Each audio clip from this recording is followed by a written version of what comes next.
YouTube रे गुटे video ती देखली जे फुलकोबी के पहला तेले भाजी करी फुलकोबी तरकारी रांधिथिले आ फुलकोबी संगे आलू भी भजा हितला आ वीडियो रे जेंता मुई रांधबाटा देखिथिली एंता आज मुई ट्राई करी देखमी आ जेन फुलकोबी आ आलू के भाजी दिली तेले एटा लेकिन बढ़िया महकुताए तापरे मसला रेडी हि सारला परे फुलकोबी आ आलू के करेती उल्दी करी मसला सने सानी घाटी देली आ सिझवा बोली करी ढाकन खापी देली आ जेते बेले सिझी बसला आठे जोल करबार लागि आठे पैन ढाल देली आ फेर थोरे ढाकन खापी देली 5-10 मिनिट परे तुनटा रेडी हि गला जदी एंता रंदा भल लागबा बेले तो एंता न रांधमी तापरे रांधी बाड़ी साइली साइकिल और पैकेट दुइटा धरी करी बाहरी गलु हमर खेताड़े लोक मानकर भल करी धानकटा नुहे सरे हमर गां जनकर पल्हा कड़ी कड़ी हिगला न तापरे हमर खेताड़े पहुंचला परे जेन पैकेट दुइटा आइनथिलु सेति खत मैट जुगरै बसलु एक्चुअली रेटा खत वाला मैट नुहे से पुआल कहि करी एंता हिचे आ ई मैट रे साग सुखा बुनले बढ़िया हेसी आ आमे कुएडान बाटा भूली जइथिलु जे हाथे कुडकुडी करी बाहर करबार पडुथला याडे हमर पैकेटटा फुल हेबार के गला न आ ई कदरिया पटे होचे जे मुठे भी पैकेट थि नुहे जुगरै कार कर रे हेटा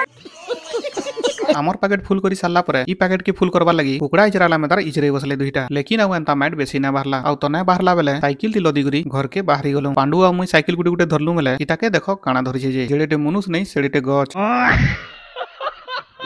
तापर एटा घर के आनी करी सब थुई देलु आ ई जेन जगह देखुछ इठाने सब बोले मुई धनिया पतर जगह से आ जेन झांटी गुटी होचे इटा सब अलगे देमी आ बाकी जेते जगह ही पारबा सब आड़े साग बुनी देमी तापर आमे फेर बाहरी गुन तिन्ही टिंगालु साग बिहन माने घिनी काटरा के आ ई दुकान नु बिहन माने घिनी पहला तो धनिया बिहन 20 टका मांगी पकाली तापर लाल भाजी 10 टका मूला साग 10 टका तापर पालक बिहन फुटी भाजी 10 टका आ कलम साग बिहन 10 टका एते सब घिनी करी पले आलु घर के तापर घर के आसी करी धनिया बिहन के बुतरै देली आ ई बिहनटा काली सकाले पकामी।